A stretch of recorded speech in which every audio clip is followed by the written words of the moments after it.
আন্না নবী সাল্লাল্লাহু আলাইহি ওয়াসাল্লাম দাআ লিউম্মতিহি আশিয়াতা আরাফাত বিল মাগফিরা। চিৎকার দিয়ে বলি সুবহানাল্লাহ।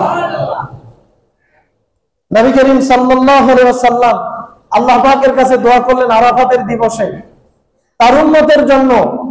আল্লাহ রাব্বুল আলামিনকে ডাক দিয়ে বললেন যে আল্লাহ, আমার যত উম্মত আছে আল্লাহ, আমার সমস্ত উম্মতকে আপনি মাফ করে দেন। ভাইরা, আর একটু কি জোরে সুবহানাল্লাহ বলা যাবে?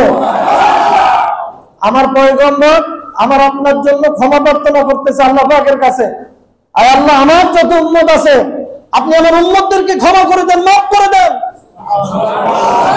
আল্লাহ পাক ডাক দিয়ে বলে, পয়গম্বর, ফাউজিবু ইন্নী ক্বাদ গফারতু লাহুম, হে পয়গম্বর, আপনি যে দোয়া করছেন এটা গ্রান্টেড। আমি আল্লাহ পাক আপনার দোয়া কবুল করে নিলাম। আপনার যত উম্মত আছে ক্বাদ গফারতু লাহুম, আমি আল্লাহ পাক আপনার সমস্ত উম্মতকে মাফ করে দিলাম। আল্লাহ পাক ডাক দিয়ে বলে, পয়গম্বর, তবে আপনার উম্মতের মধ্যে যারা জালেম, মা খালা জালেম, যারা জালেম তাদেরকে আমি আল্লাহ পাক মাফ করব না। নাউজুবিল্লাহ বলবেন না? ভাইরা আমার একটু চিন্তা করেন, যারা জালেম আল্লাহ পাক তাদেরকে ক্ষমা করবেন না, তাহলে জুলুম কত বড় অপরাধ।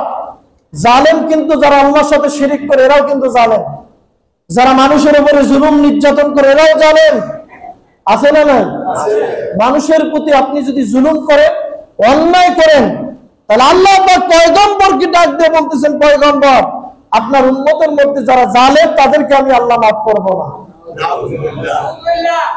সম্মানিত ভাইরা, আল্লাহ রাব্বুল আলামিন পয়গম্বরকে ডাক দিয়ে বলেন, পয়গম্বর, মাফ তো করবই না, ফাইন্নী আখাযু লিল মাজলুমি মিনহু, বরং জালেমের কাছ থেকে আমি আল্লাহ পাক প্রতিশোধ গ্রহণ করব মাজলুমের পক্ষ হয়ে। চিৎকার দিয়ে বলেন নাউজুবিল্লাহ।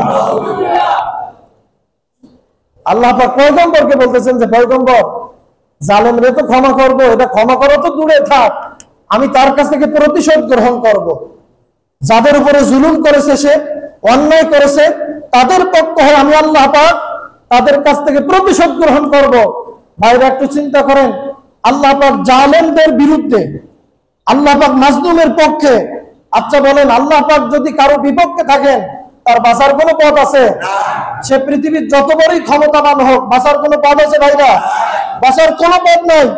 আল্লাহ পাক বলেন, পয়গম্বর, জালেমের কাছ থেকে আমি আল্লাহ পাক অবশ্যই প্রতিশোধ গ্রহণ করব।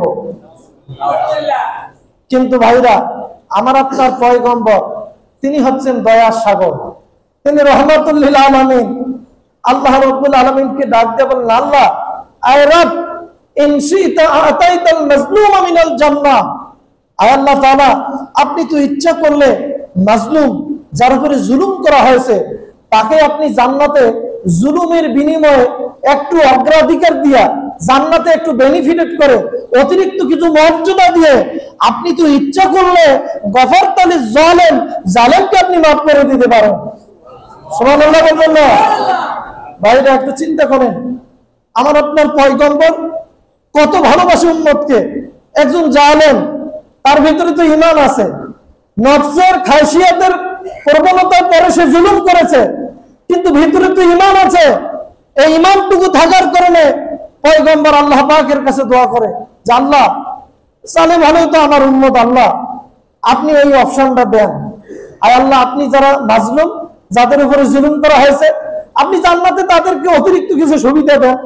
অতিরিক্ত সুবিধা দিয়ে হলেও যারা জালেম, আপনি তাদেরকে ক্ষমা করে দেন। আল্লাহ পাক হাদিসে এসেছে, ফালাম ইউজাব আশিয়াতাহু, আল্লাহ রাব্বুল আলামিন আরাফাতের দিবসে এই সন্ধ্যাকালে নবী করিম সাল্লাল্লাহু আলাইহি ওয়াসাল্লাম যে দোয়া করেছেন, আল্লাহ পাক সেদিন তার এই দোয়ার কোনো জবাব দেন নাই। আল্লাহ পাক জবাব দেন নাই। কিন্তু আমার আপনার পয়গম্বর নাফরমানরা, তিনি থেমে থাকেন নাই। ফালাম্মা আসবাহা বিল মুজদালিফা, হাদিসে এসেছে, পরের দিন যখন সকালবেলা মুজদালিফায় আল্লাহর পয়গম্বর উপনীত হলেন, সকালবেলা পয়গম্বর ওই একই দোয়া করতে লাগলেন, আয়াত দোয়া আল্লাহর পয়গম্বর একই দোয়া করতে লাগলেন, আয় আল্লাহ তাআলা, আপনি ইচ্ছা করলে পরে তো মজলুমকে জান্নাতে কিছু অতিরিক্ত সুবিধা দিয়া জালেমকে আপনি মাফ করে দিতে পারেন। আল্লাহ পাকের কাছে পয়গম্বর এইভাবে যখন বারবার দোয়া করতে লাগলো, আমার আল্লাহ পাক ডাক দিয়ে বলে, পয়গম্বর ফাউজিবা ইলা মা সাআল, হে পয়গম্বর আপনি যে দোয়া করলেন, যান আমি আল্লাহ পাক আপনার দোয়া কবুল করে নিলাম। ভাইরা আমার, আল্লাহ পাক যদি ইচ্ছা করেন জালেমকে ক্ষমা করে দিতে পারেন, জালেমকে মাফ করে দিতে পারেন, মাজলুমকে জান্নাতে কিছু অতিরিক্ত সুবিধা দিয়া। ভাইরা আমার, একটু চিন্তা করেন, এই অপশন যদি আল্লাহ পাক না দেন, পৃথিবীর একটা মানুষও জান্নাতে যাইতে পারবে না। ভাইরা আমার, আমরা তো মনে করি যারা রাষ্ট্রীয়ভাবে শুধু মানুষের উপরে জুলুম করে এরাই জানেন, না, প্রত্যেকটা ব্যক্তি আমি আপনি জানেন। আমার দ্বারা অনেক সময় অন্যের হক নষ্ট হয়েছে, আমি অনেক সময় আমার স্ত্রীর হক আদায় করতে পারি নাই, সন্তানের হক আদায় করতে পারি নাই, আবার পাড়া প্রতিবেশীর হক আদায় করতে পারি নাই। এই যে হক নষ্ট করে ফেলেছে, এই কারণে তো জালেম হয়ে গেছে। আল্লাহ পাক তো ধরলে ধরতে পারেন, পারেন কি পারেন না? দেখেন, আমার আপনার পয়গম্বর এই অপশনটা নিয়ে নিলেন, বলেন আল্লাহ আপনি এই ব্যবস্থা করে দেন। আল্লাহ পাক বলেন, হে পয়গম্বর যান, আপনার তো আমি আল্লাহ পাক কবুল করে নিলাম। এখন পয়গম্বরের দোয়া যখন আল্লাহ পাক কবুল করলেন, কবুল করার পরে শয়তান তো ঠিক থাকতে পারে না, ঠিক থাকতে পারে? শয়তানের অস্থিরতা তৈরি হয়ে গেছে। নবী করিম সাল্লাল্লাহু আলাইহি সাল্লাম যখন শয়তানের এই অবস্থা দেখলেন যে শয়তান পাগল পারা হয়ে গেছে, হযরত আবু বকর এবং হযরত ওমর রাদিয়াল্লাহু তাআলা আনহু তারা লক্ষ্য করে দেখলেন যে শয়তানের এই অস্থিরতা দেখে আল্লাহর পয়গম্বর ওই সময় মুস্কি হাসি দিয়েছেন। আল্লাহর পয়গম্বর হাসি দিয়েছেন কিংবা মুস্কি হাসি দিয়েছেন। ফাদাহিকা রাসূলুল্লাহ সাল্লাল্লাহু আলাইহি ওয়াসাল্লাম আও ক্বালা তাবাসসামা, রাবী বলেন নবী করিম সাল্লাল্লাহু আলাইহি ওয়াসাল্লাম হাসলেন কিংবা মুস্কি হাসি দিলেন। এই দৃশ্য দেখার পরে হযরত আবু বকর এবং হযরত ওমর রাদিয়াল্লাহু তাআলা আনহুমা তারা দুইজন আল্লাহর পয়গম্বরের কাছে গেলেন। আল্লাহর পয়গম্বরকে ডাক দিয়ে বললেন, ইয়া রাসূলুল্লাহ বিআবি আনতা ওয়া উম্মি, ইয়া রাসূলুল্লাহ আমাদের মা বাবা আপনার জন্য কুরবান হয়ে যাক, উৎসর্গিত হয়ে যাক। ইয়া রাসূলুল্লাহ ইন্না হাযিহি লাসাআতুন মা কুনতা তাদহাক, ইয়া রাসূলুল্লাহ আপনি এমন সময় হাসলেন যে সময়টা হাসার কোনো সময় ছিল না, আপনার মধ্যে তো হাসার কোনো সিম্পটমও দেখলাম না।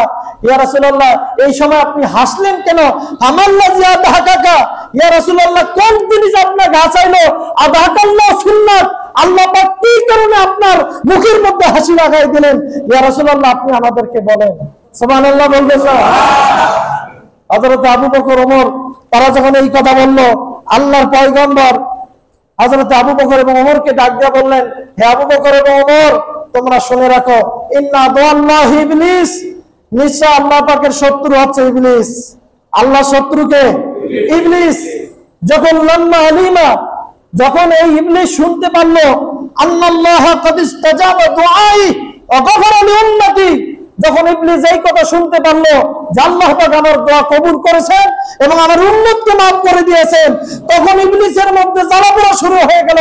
ইবলিস তখন দোয়া করতে লাগলো, ফায়াদু, ইবলিস দোয়া করতে লাগলো বিল ওয়াইলি ওয়াস সুবুর, ইবলিস দোয়া করতে লাগলো, হায় আল্লাহ আমি এই কথা শোনার আগে যদি ধ্বংস হয়ে যাইতাম কতই না ভালো হইতো, আমার যদি মৃত্যু হইতো তাহলে কতই না ভালো হইতো।